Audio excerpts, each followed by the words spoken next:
Hey, welcome to another episode of the recap. Uh, Welcome to the two in the balcony. Please hit that like button on your viewership. Um, Gonna make this real short and sweet. I know a lot of people have a lot of things going on, basically YouTube drama, which a lot of people are interested in, but there are some things that we do need to know about what has transpired within the last few days. Um, for one, the four officers have all been charged, um, which is a great thing.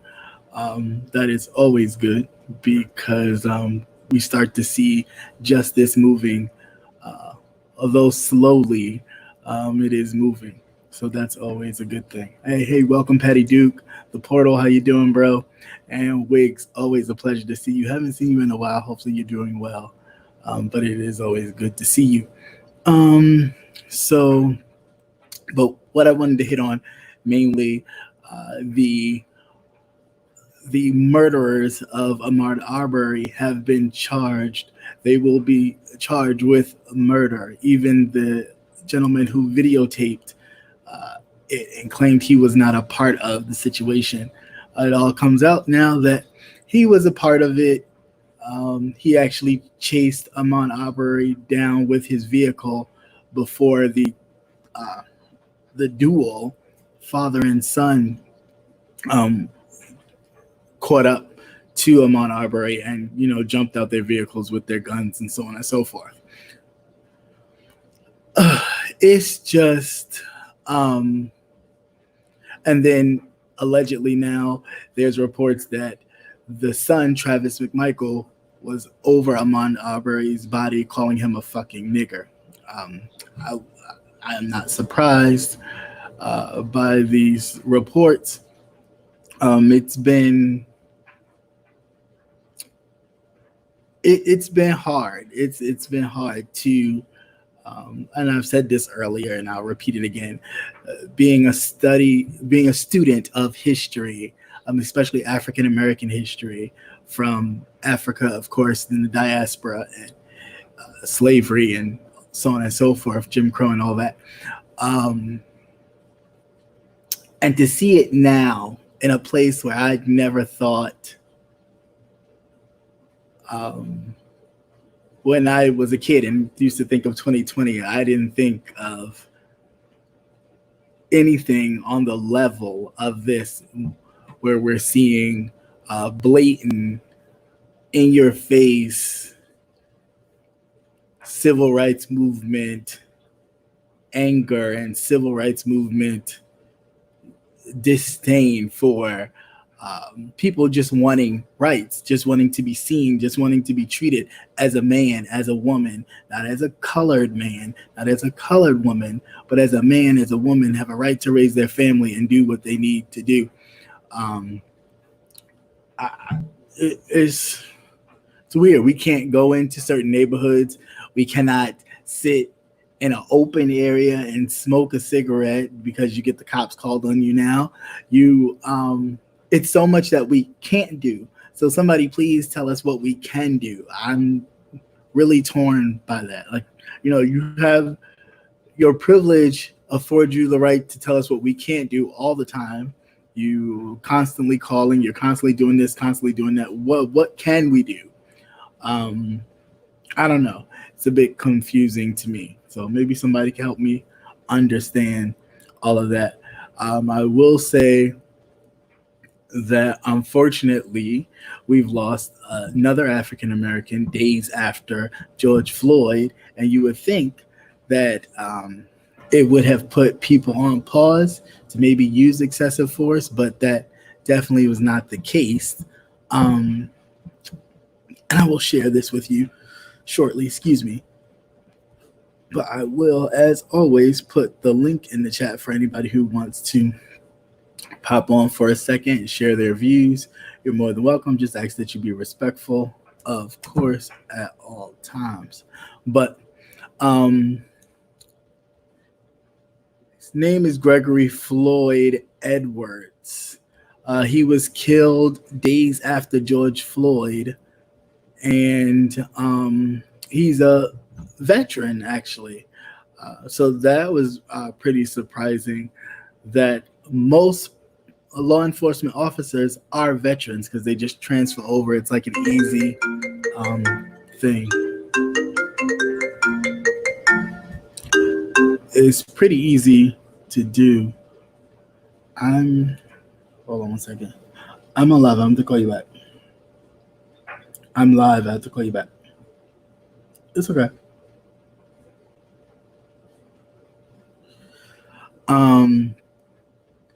So I just find it just a bit disturbing. Like, because at what point do people start to, I mean, all this stuff is happening, and I mean, some of it's good. I'm not going to say all of it's bad, because some of it's good, because, and I say it's good because it awakens everyone. It awakens us as people of color in the slumber that we kind of sort of have been in. You know, you think, oh, you got a black president, we're okay. You're able to move forth in your career, and you think, yeah, maybe we're going in the right direction. And then stuff like this happens, and it even wakes us up. You know, and people say, oh, stay woke, stay woke, stay woke. But we seem to slumber a little bit at times, fall asleep, and things like this wake us right back up. Like, okay, get back into it. It's not over. We haven't reached that mountaintop or that peak yet. So it is very unfortunate, but I mean, you know, it is what it is. We have to definitely know that this is not okay ever. The days of the peaceful yet uninterrupted, quiet days of the 60s protests, we have to now elevate these protests to a different level of awareness, of voting, of really getting involved, of actually being on the ticket in our local elections and so on and so forth, rather than just sitting back and allowing them to, kind of run the system. We have to be a part of the system. We have to infiltrate the system. We can no longer just sit back and let stuff ride. We can't, because our lives depend on it. And not only our lives, but our lives of our, sons, daughters, nieces, nephews, grandchildren. This will affect them. This is affecting them. There is no, I know people like to put a difference on, oh, well, when they get older, they won't have to experience this. But this is so hitting hard that I'm sure that my nephew will experience this. He is 16. He'll be 17 in 16 or 17 in August. And we're from New York originally. My brother and his son, they moved down to North Carolina.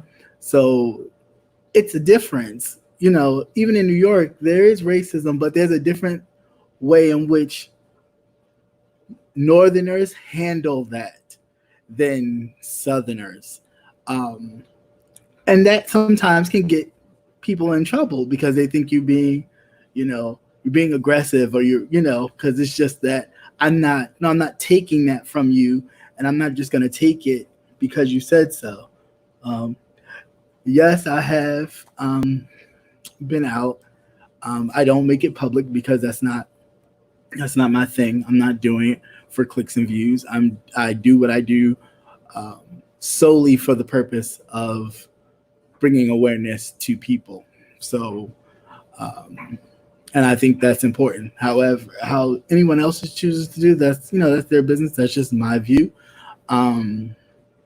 So I didn't go out to DC, of course, because that's far, and God forbid if something did happen, then I'm kind of out there because that's far away from me. But I have been in my local area, so and everywhere can bring attention. And it was a whole lot of people. So I do applaud the people for coming out and standing all races in solidarity for change. But change only comes if you will it. Like, you have to do it. You have to get involved. Change does not happen when we just sit back and allow people to just, say I'm sorry and keep it moving. Um, no, I'm not telling people don't mind my business, not at all. But I'm just saying certain things are definitely to the point where sometimes you still have to get in it. And everybody does not have to know that you're either doing stuff for people or helping people out, because it's not a thing about getting accolades from others. It's about you knowing within yourself that you're doing a good thing, and the thing that you're doing is changing someone's life. So it's not always about putting yourself out there. Um, so with that, of course, the NFL commissioner has came out now and said, they were wrong about the taking a knee situation, excuse me, in regards to police brutality and all those other things. Okay. I am done with the sorry. Okay. The sorry does not go far. What actually happens if you say you're sorry, don't be sorry, be careful. Don't be sorry, do better. And in doing better, if the commissioner is really truly sorry, then hiring Colin Kaepernick back uh, would definitely be a start in that situation. And if he chooses to come back or doesn't, that's his business. But extending that to him would be a start. Other than that, not penalizing players who choose to do it. But I understand where it's coming from. It's not really coming from, partially, I guess, a sorry situation or being apologetic, I'll say. But it's definitely coming from knowing that the real protest for athletes to do, for me in my eyes, is the same kind of protest that what's his name, Kevin Garnett would be doing. Um, Kevin Durant, but yeah, something like that. Don't quote me. But basically, he's not coming back to the NBA when it starts back in July, in protest to what is going on. Now, that what I consider to be like a real protest. If a lot of these athletes, the NFL, NBA, especially athletes of color, where we dominate, if you choose to sit out the returning season, that would definitely be an impact to move, because everything in this country is about money. So when you understand that, you understand by holding back and not participating in, it causes them to take a step back and go, wait a minute. So of course the commissioner of the NFL is going to stop and say, oh, well, we were wrong about the kneeling thing and about kneeling equating to police brutality. But the players have been telling you this a long time ago. When it started, the players were saying, this is why we're doing it. So, you kick the players off, you do this, you sanction them, you do all kinds of stuff. And now all of a sudden you want to say, oh, now I see it. I get it. No, I think at this point, what the players should do, the players should definitely say, you know what, we're just going to take a step back. We're not going to join it. And if that means that some of the more wealthier players that can afford to put their monies together and make sure that the bench players can at least be able to sustain their families for a while, I think maybe that's what we need to start doing. We need to start doing something collectively where we're helping each other and not just looking at it like, well, I'm going to do for me, you do for you, and hopefully we'll be all right. No, we need to get to a place where we really start being more concerned about our brothers and our sisters. As the saying goes, I am my brother's keeper, I am my sister's keeper. Um, that's what we need to start doing, in my view, of course. Hold on one second, I'll get back. Welcome to everybody who just came in the room. Welcome, welcome, welcome. And to everybody else who will, see this on the replay, I guess just make sure you hit that thumbs up button. Hey, what's up, Quiet Storm? Yeah, some of the protesters were peaceful in DC, and then some of them rioted. But again, I don't, people have to understand. Granted, I don't agree with the rioting, but there's a level of anger with a lot of people that have been suppressed. And yes, there have been a lot of outside agitators doing it as well, but there is a level of suppression and anger that have built up in some people that the only way that some people know how to get other people's attention is just to be destructive. I'm not saying it's right, but it's just what they do.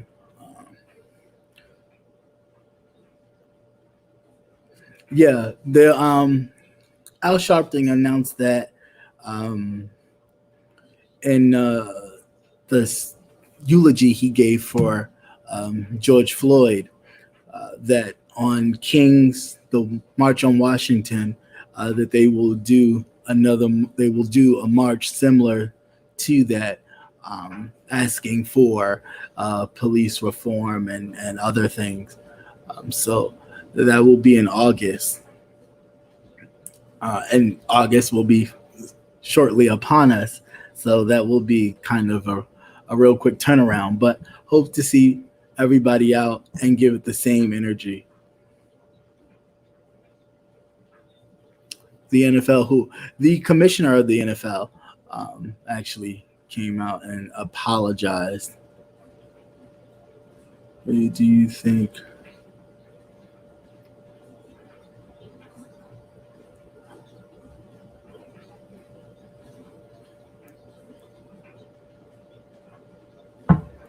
It's a lot of dead air.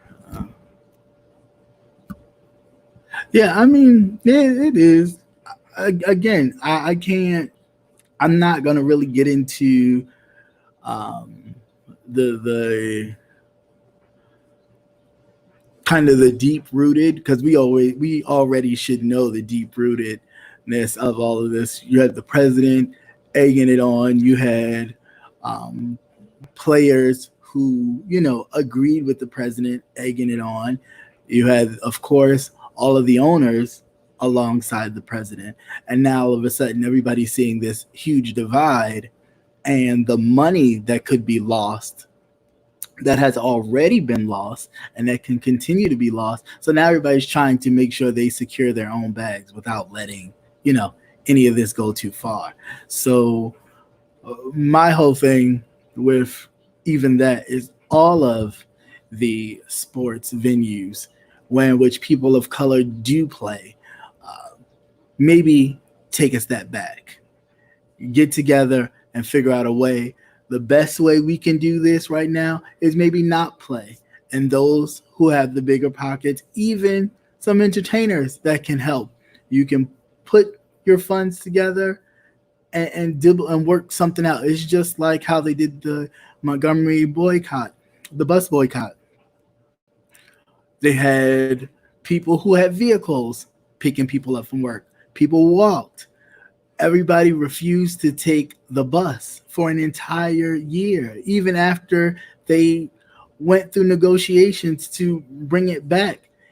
They still walked for an entire year, to the point where until their demands was met. And of course, the county, the state had no choice but to bend to their will, because they were losing so much money, because the majority of the people taking the bus and making the bus money, the company's money, was people of color. When they realized that they had to come to grips with it. And it's the same thing with this. We can't score your touchdowns, win your championships, dance, sing, win your gold medals, do all this kind of stuff, and still be treated or looked as less than. And the only thing you can say is if somebody says Black Lives Matter, all lives matter. Obviously not, because if all lives matter, we wouldn't have to say Black Lives Matter. I mean, get with it. It just doesn't make any sense to me. Yeah, so we definitely need to come to a different space. As I said earlier, for those of you who just popped on, the gentleman who, I don't even want to say gentleman, the Saltines who killed Ahmaud Arbery, they will all be charged with murder. That did come up, so that's definitely great news. New information, of course, it came out that the gentleman who recorded the video of Ahmaud Arbery's last moments actually chased him down first, and caught up with him to keep him until the other two caught up with him and took over, so on and so forth. So they're being charged. The 4 officers are being charged, and also there was days after George Floyd was murdered, there was a Gregory Lloyd Edwards. He was also murdered by police in police custody and died a few days, like I think the next day or something. He sustained a lot of head trauma to the point where he had to be put on a ventilator and all that jazz, life support. And they still had him handcuffed to the bed. I mean, the level of cruelty, I think that needs to change. There's no reason for someone to be on life support and to still be handcuffed to a bed. It just doesn't make, I don't know, it just doesn't make any sense to me. Like, if it's not justice for all, then there is no justice. If there's not peace for all, then there is no peace. And that's just the way it should be. People should be serious about the NFL boycott this time. Obviously, we're not past this. Yeah, no, I mean, and they should. They really should. They should be serious about the NFL boycott. They should be serious about a lot of boycotts. And personally, and this is just my personal views, of course, I don't think we should be waiting to July 7th to boycott things. We should be boycotting stuff right now because they're not stopping this aggression. I just seen a clip of the Buffalo, New York officers pushing down that elderly man to the point where he was bleeding from his head and his ears. They have been charged with assault or suspended on assault charges or something of that nature. But they need to be fired. They need to be fired. Sorry, that's my drive. But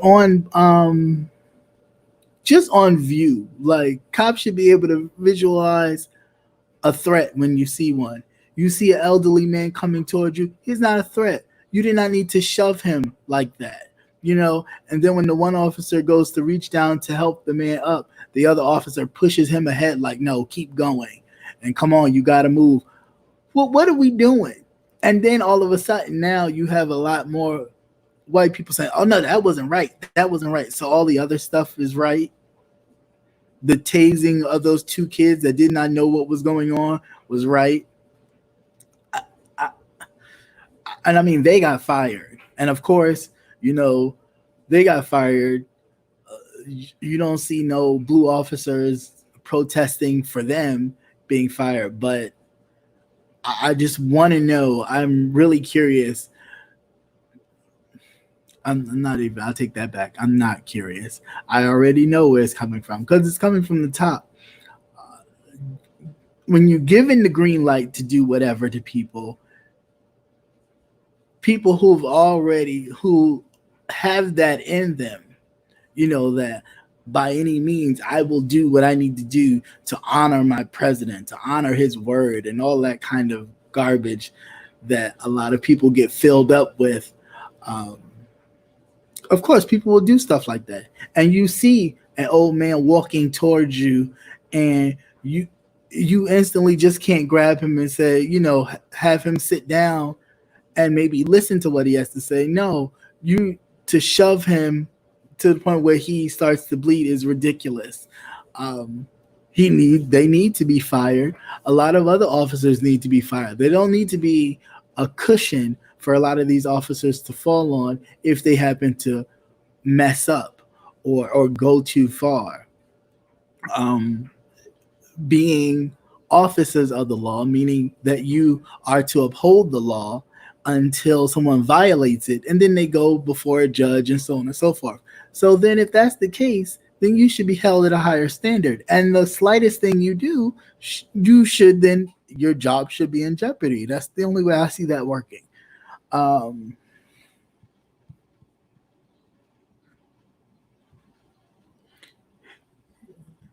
what did Petty Dick say?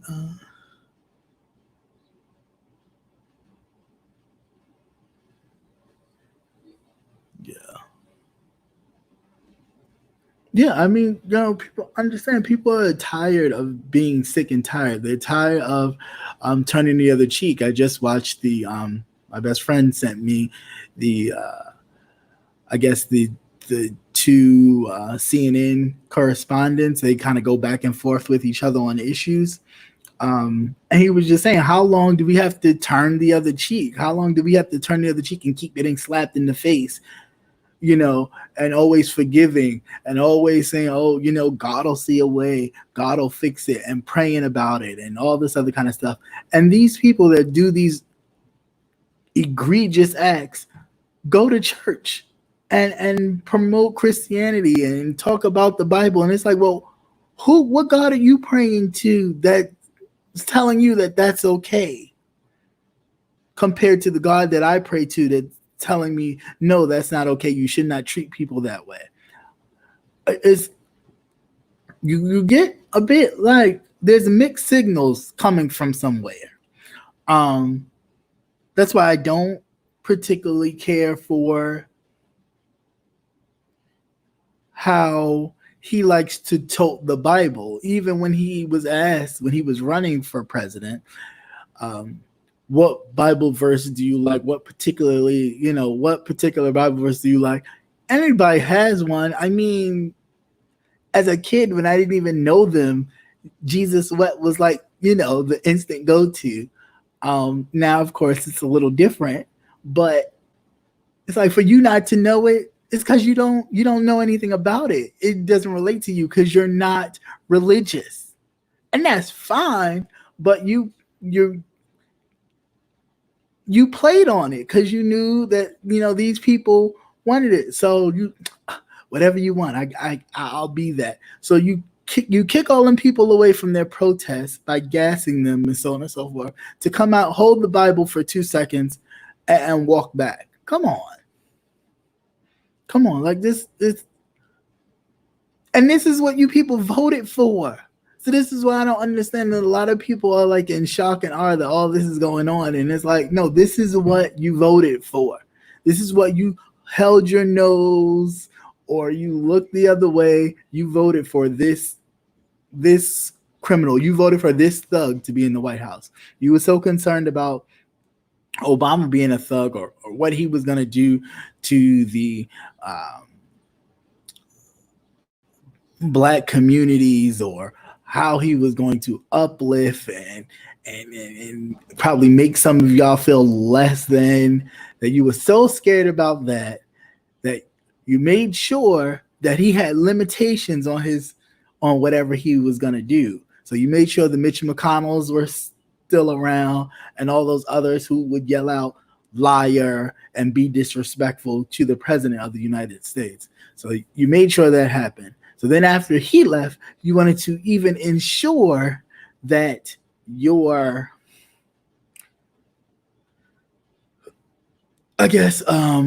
racial divide would be more clear to not only the nation, but to the rest of the world. After this, you then vote him in. And granted, I know a lot of people say, "Oh, well, other people voted for him, and they voted for him because he's a businessman." I I hear you, but all I hear is him saying the things about Mexicans, the things about people of color. Well, what do you have to lose? You live in ghettos or squalor, and what? So hey, why not take a chance on me? That's bigotry. That's racism. Like I just don't understand. If you heard it, you denounce it. There's nothing about that man's policy at that point that should even interest you. The first thing should have been said when those things came out of his mouth was, okay, we need to find another candidate, and fast. That's it. Everybody should have just stepped back and said, hey, no, we're not even going to do that. That's not even the type of America that I want. That's not even the type of America that I represent. But no, people just kept their mouth shut. You had the Cruzes of the world and the other Hispanic Congress leaders of the world and senators just keep their mouth closed. Like, oh, well, we won't talk about what he said there, but we'll talk about this. Come on, that's BS. That's BS. And just for that alone, everybody who is running on that ticket, if they running again in November for this seat, they should be unseated. They should be unseated because they don't have no interest. Their interest is not you. Their interest is not even their own heritage. Their interest is, whatever money they can make. And we have to.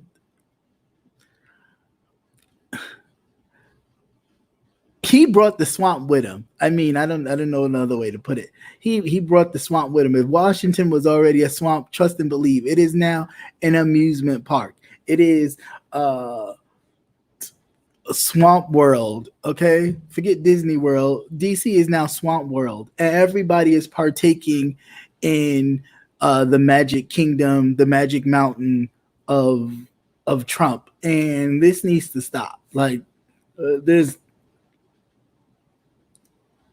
nothing to be said. I mean, there's nothing anyone can say.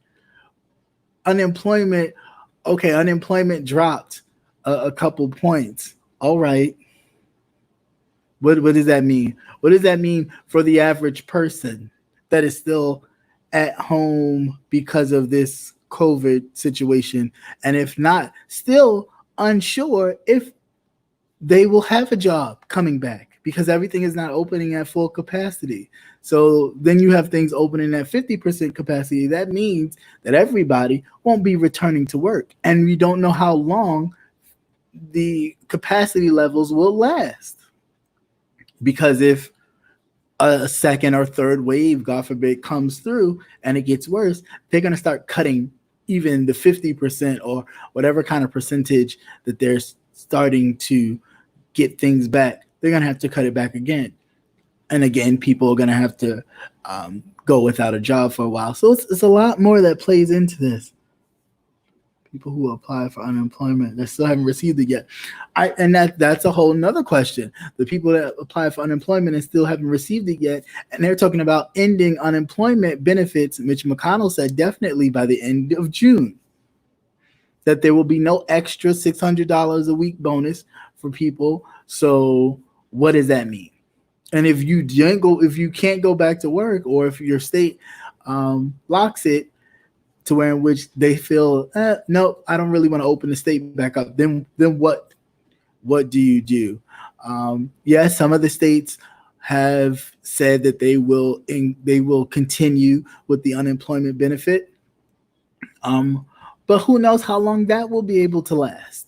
Because if they continue the unemployment benefit in your particular state, and say then the state has to then go to the government, which they do for their budget, and the government goes, well, we ain't gonna give you that amount because we don't want to continue to pay for unemployment benefits, that extra $600. So what can you do? And then that may cause your state to cut a program or to subsidize for that extra $600. So then somebody will go without.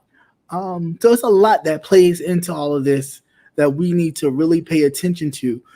Just because somebody says a budget cut does not necessarily mean, oh, they're just going to take some funds from here and put it there. It'll be okay. No, a budget cut means somebody's getting cut. Some job is getting cut. Some program is going to get cut in order to make it work. Right. And don't hold your breath for that second stimulus because it ain't coming. That's another thing Mitch McConnell has said that he's not willing to do because as of right now, they already think that we're just sitting home and we're just going to sit home forever or for however long this is and just going to collect.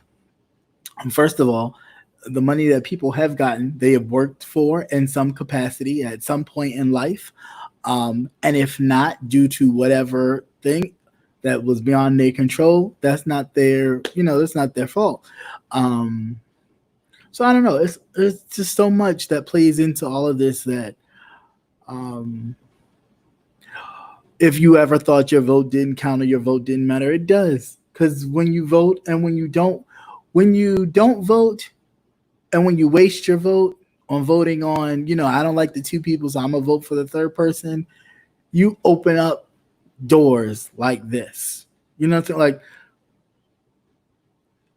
me being a New Yorker, when he ran the first time, I thought huge joke.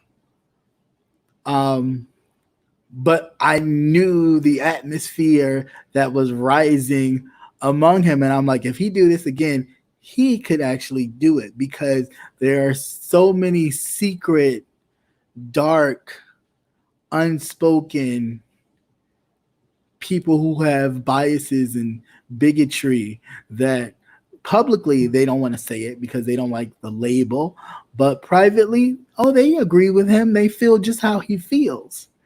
And sometimes it's even people of our own skin color, they feel like, oh, we're animals. Oh, why we're animals now? Because you made it, and everybody else is like, no. Because at the end of the day, whether you can sit at the table with them or not, if they had to choose, they wouldn't choose you. So people need to really kind of come to grips with that. It's like your money don't make you. You may be able to open certain doors that were closed to you before, but trust and believe, certain people still ain't gonna let you in that room. Oprah, that time when Oprah went into the store some years back and they didn't know who she was and they followed her around and kind of, are you supposed to be in here? You can't afford what's in here. She didn't purchase it, and she wind up getting in touch with the the CEO of the store or whatever, and they came back with this whole apology, and even the lady who harassed her gave her an apology. But I'm sure that even opened her eyes to let her see that, yeah, you may have all this money and all this popularity, but still there's some part of the world that really don't see you for who you are. They see what they see, and that's it. So yeah, it's just most states' unemployment rate going to 9. Wow. I mean, yeah, and you figure out like, is that money? I mean, again, with these people putting their lives on the line to serve food to these places that they deem essential. The essential workers are us, and yet billionaires, which I just reported on this week, billionaires have made over $500+ billion during this pandemic. Like, as we sit here and some have applied for help with food. Some of us go to food banks and all those kind of things to make sure that we're making ends meet until you have billionaires of the CVS in the world, the Amazons, the Walgreens, the so on and so forth, making billions upon billions of dollars during this pandemic, and then yet turn around and say, well, Listen here. I have delivery people who are kind of third party, and I'm going to do a GoFundMe account. And I want all of you to help donate to the GoFundMe for my employees that may have contracted coronavirus during this time to help them be able to cover costs and food and, whatever housing situations they may be in. How when you're sitting on uh Jeff Bezos himself is sitting on a 19% increase just within a few months, just from March till now he's gone up 19%. So it's like, what the hell? And he just gets to put that money in his pocket with no questions asked. And people try to figure, well, how did Trump make it? Easy, because he knew that they knew he was just gonna gut every kind of safety net that was put in place to where price gouging would be an issue. Other things would be an issue about like all these CEOs making money in the midst of a pandemic. All those things was already put in place to even the environment, to where in which plants wouldn't be able to dump their waste back into streams and other avenues of water to kind of make sure the water stays clean. No, he rolls all that back. And it's like, it's not going to be an easy fix. It's not going to be, just put somebody else in there and we can get stuff back rolling. No, there's still going to be chemicals in that water that have to be then cleaned out. We still have Detroit. We still have Flint. Still without clean water, and a pandemic. So, and police brutality and all this stuff has been going on. But, it's just, we're at a point where it's no longer a hearsay thing. It's no longer that's just something that they deal with. No, it's starting to affect you too now, because you're starting to see it. Not even in that, you see it in your kids.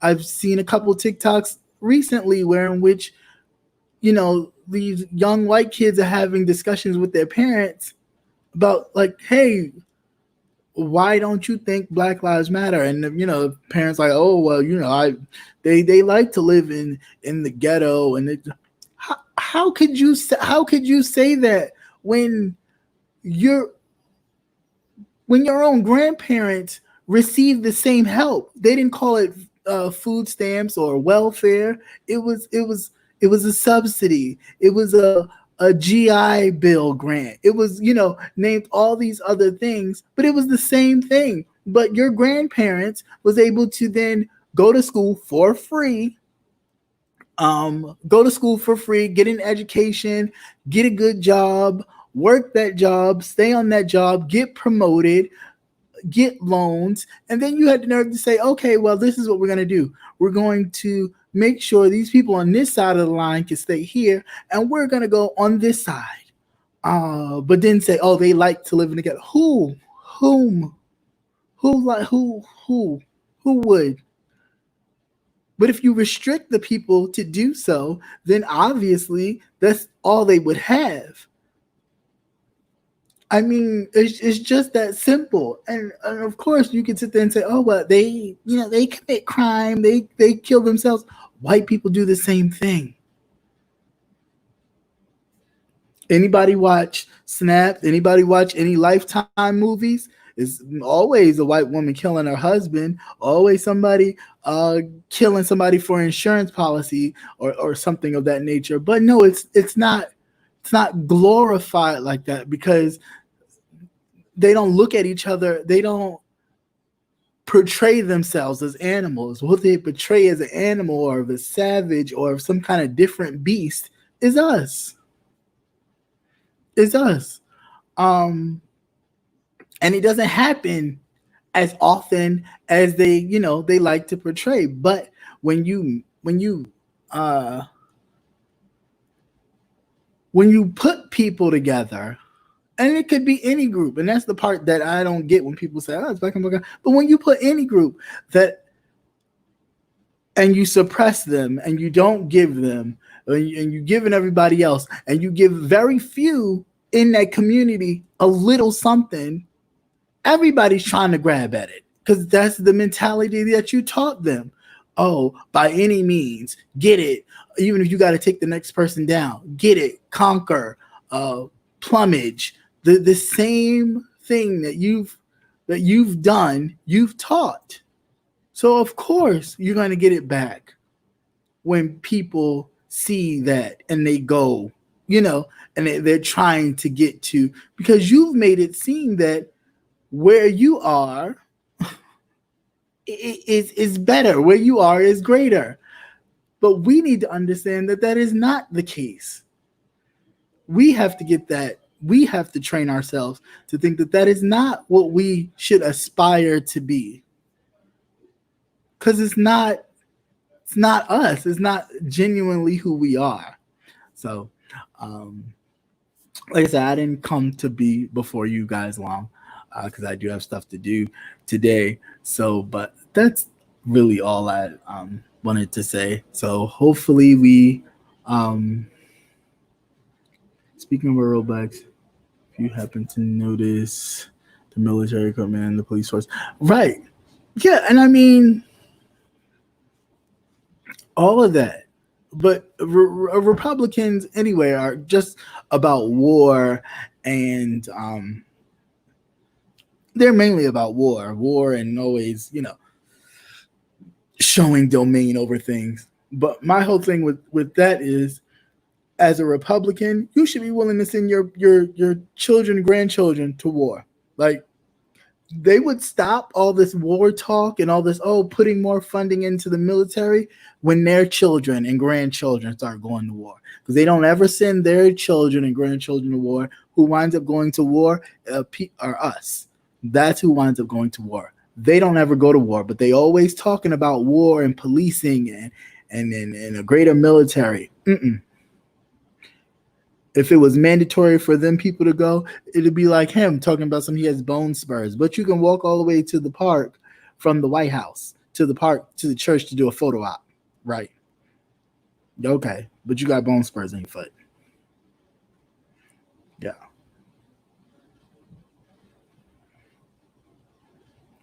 Hey, Auntie Donna, how you doing?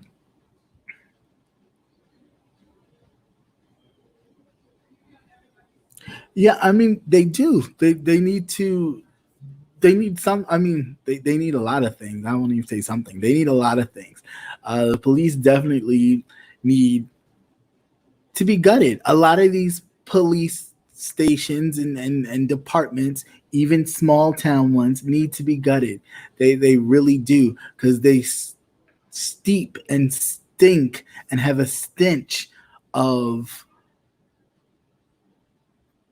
white supremacy, of racist, of bigotry, of all these things, and they do. And a lot of people say, "Oh, well, there's some good cops." That, yeah, I can attest that there are probably a lot of good police officers and good cops. But my issue is, if you're not saying anything, then you are complicit. You are just as guilty as someone who is committing the crime. It's just like with the four gentlemen.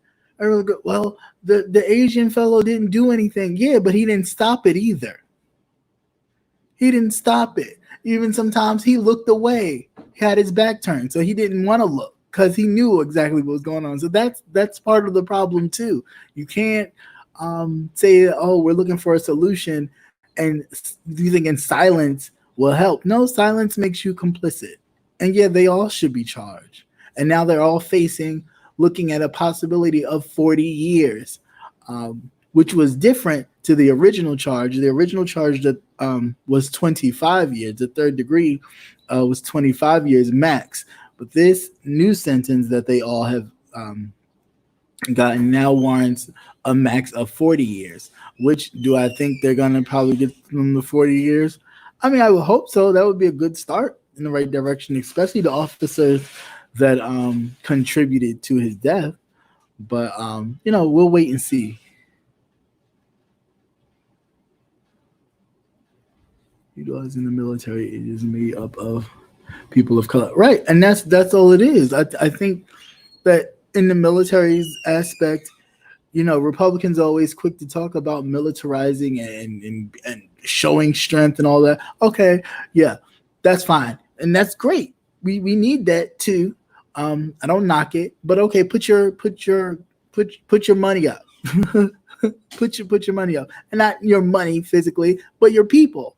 Like, make sure your people are the ones enlisting in the war and going to these places, and see how quickly that whole talk of putting more funds in the military than putting in education and other things like that. And let's not even talk about education, because that Betsy DeVos is destroying, dismantling, totally uprooting education, and mainly education for Black and brown people.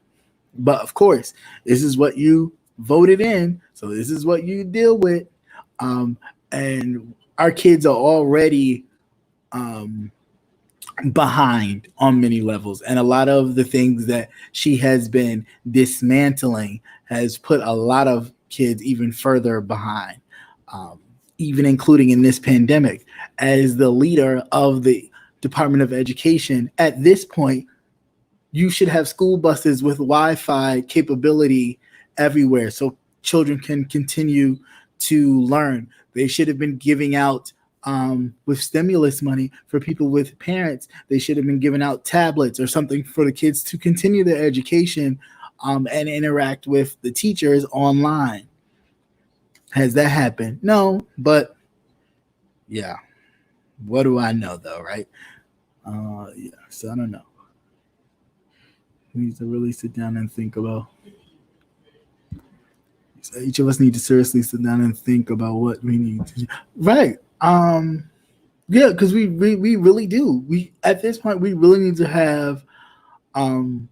It's really time to have a really deep think tank. Like, it is not time to, you know, pray about it and God will fix it. God has put it right in front of your face. Okay, He's put it right in front of your face. And that's our problem, even in inducting the religious practices, that, oh, if you pray about it, God will fix it. If you pray about it, God will fix it. Yeah, but God's not sitting around. Like, who's sitting around waiting?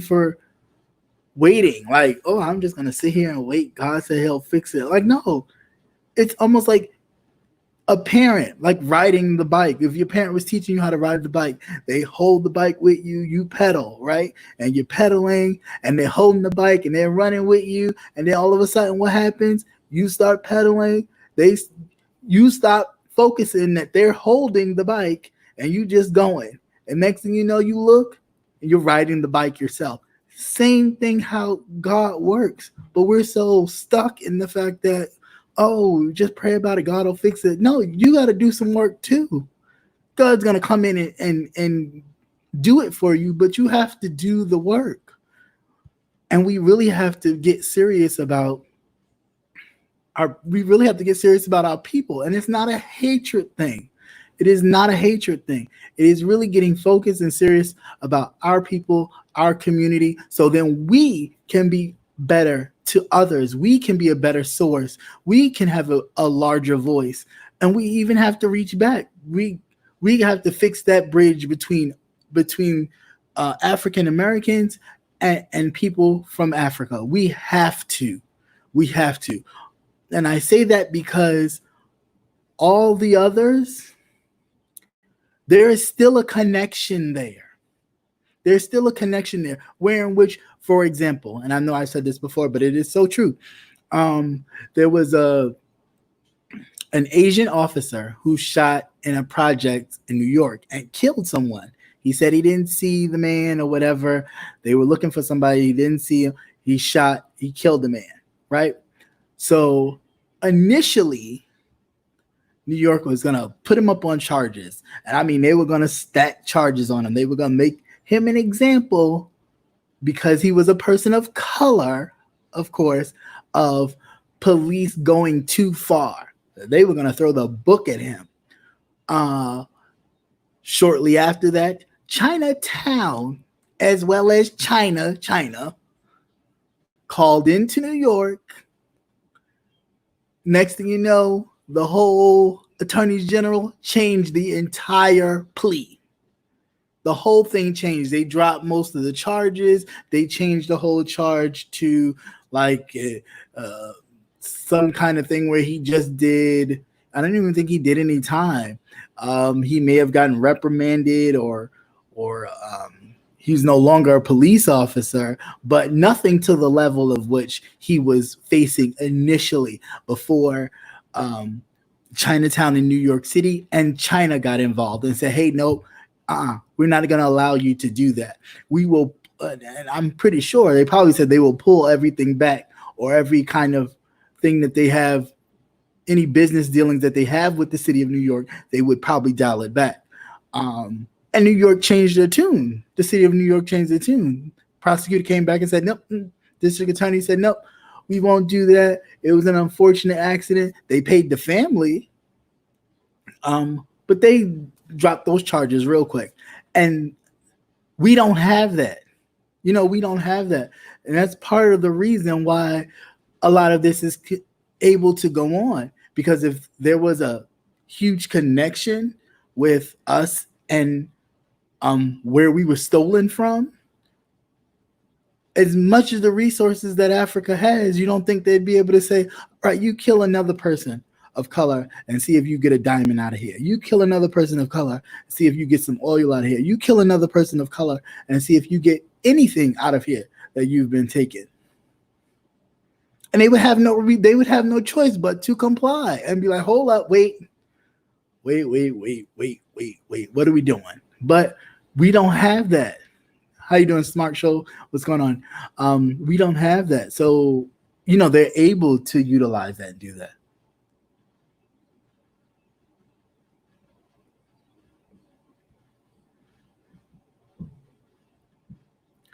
What do you mean? I'm lost.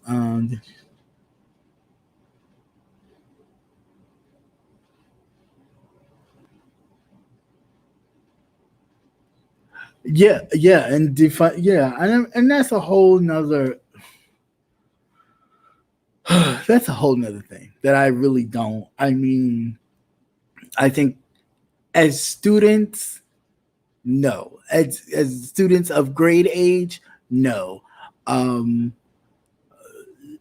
just like anything else, like serving alcohol, you have to be a certain age. All these things, you have to be a certain age because they figure that mentally you will be able to understand your choices, to be responsible in your choice to drink alcohol, smoke a cigarette, and stuff like that. I think um, doing that would be a bit of an issue. I don't I don't necessarily agree with that, but she's doing a lot of defunding, and she's also people have been um, women or girls that have been raped, like in schools and stuff. She's totally like dismissing that. It's just a whole mess that she has been allowed to create, mainly because she's a huge donor in the Trump, in Trump campaign. Her family donates a lot of money into Trump, and so he lets them do whatever. Uh, and it's really sad. It really is sad.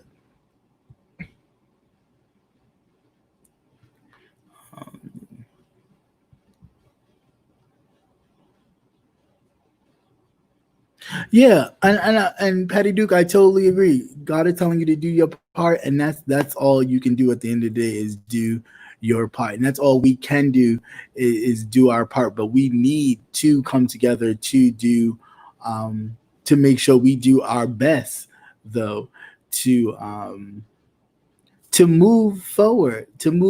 And yes, there's no problem with integrating and creating a better world for us all. But we need to focus on us and get us right, in order for we as a people to actually get it together. And we definitely need to work on that connection and not just on a money kind of situation, on a, oh, well, you can take your U.S. money and go back over to Ghana and get this sprawling land, and we can move. But no, we need to build a more of a connection that is more political in nature, to where in which if things like this continue to happen, then we have backing that says, oh, whoa, you ain't going to do that. We're not going to send another diamond your way. We're not going to do that. We're not going to send any more oil your way, Saudi Arabia. We're not, you know what I'm saying? And we don't have that. So, and I mean, so we need to get that. But anyway, like I said, thank you all for, sorry, my nose is itching. Thank you all for joining me. It's been real. It's been fun. Thank you so much. Any other questions, comments, or concerns, you can always leave in the drop box. I'll be sure to answer them. Sorry I was late answering a lot of your comments and questions, but nothing was popping up. I was constantly refreshing and nothing was popping up. Then shortly after, I guess all these little comments and things was up, and I was like, oh, I didn't. So I just spent the day kind of responding to some old comments. So please forgive me. YouTube be tripping sometimes when they don't want, actual dialogue to get out. I guess if I was talking about some BS, they'd be all for it. But we'll see. But anyway, I hope you all have a great afternoon. Stay safe. Still remember to wear your mask when necessary. Please. I've seen so many people out there jogging and running covered in your mask. You are messing your body up because you are inhaling what you're supposed to be exhaling with your mask on. So if no one is near you and you are running, just run. It is only when you are in close proximity of people that you should be wearing that.